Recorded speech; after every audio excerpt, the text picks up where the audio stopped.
Okay, these next few integrals will be kind of fun because they're not just regular integrals. They can converge or diverge, right? And that's what we kind of want to do is if they diverge, we want to tell you that they diverge. Diverge means if it goes to infinity or negative infinity. If it converges, it means it either goes to a finite value. And a finite value could also be 0, by the way.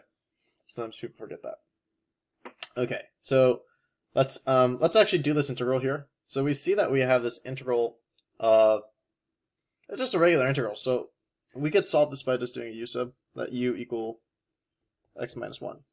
And we see that du, what? Well then du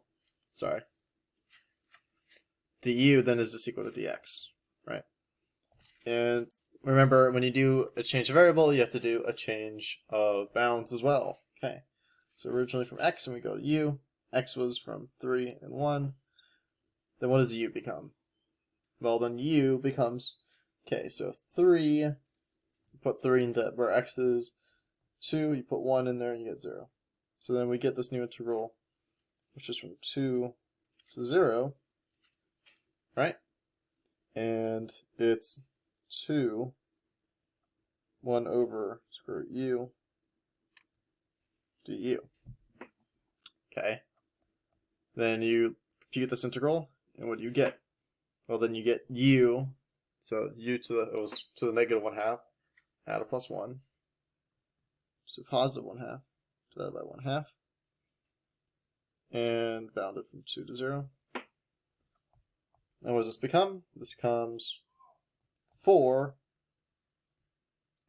u 2 to 0, which is 4 square root 2 minus 0, which is 4 square root 2. So, as you can see, we actually didn't end up running into any problems. Now note, we could have had a problem, right? Because if you think about it right here, when you integrate this, right, this function, imagine this just being a line.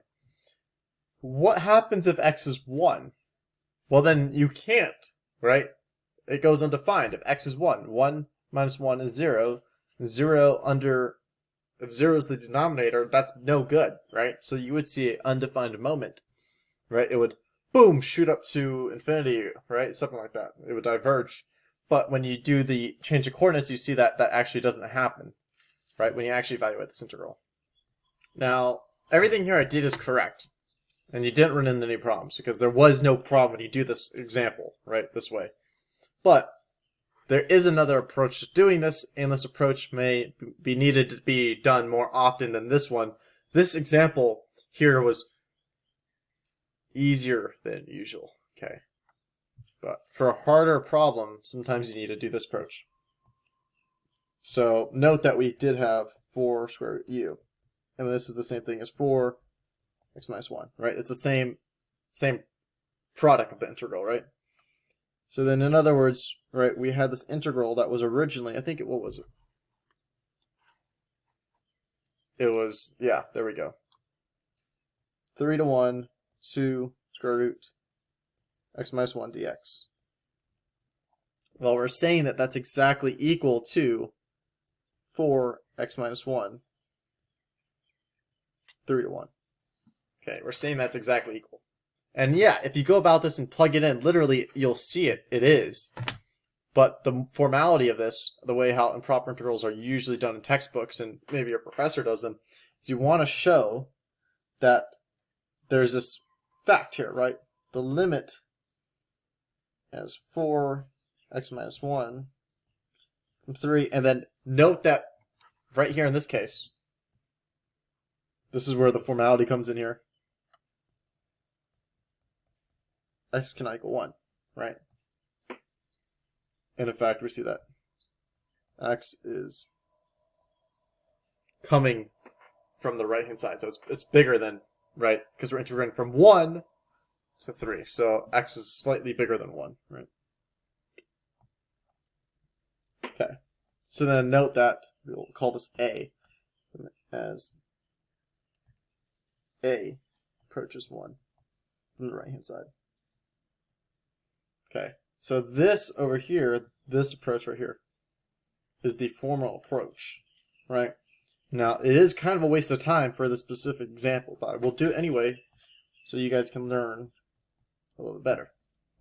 Okay, so what does this become? Again, well, we'll see. It just becomes 4, 3 minus 1 minus 4, 4 limit as it approaches 1, and then it's what? Which is equal to, which is 4, 2. Okay, again, look, it's literally the exact same thing like I said it would be. And notice that this took a lot longer, and you just wrote the limit around things multiple times. So it kind of was a waste of time. It was, in theory, worth breaking notation. In fact, no, this didn't break any notation at all. It just was a faster way of getting the answer. But you can't always get the answer this fast. Only for this example, it was easier to get the answer this way, this fast. But the formal approach is you do have to show that, hey, look at that. We have this integrand, and we note that it can never once be equal to 1, or else this whole integral breaks. And this integral is literally saying it goes from 1 to 3. So what's happening? Well, then you have to apply the limit idea, and then show that, yes, it does actually end up converging down to this answer here. Again, same answer. Literally the same approach, just one is a little less formal and one's a little quicker, but you should learn both.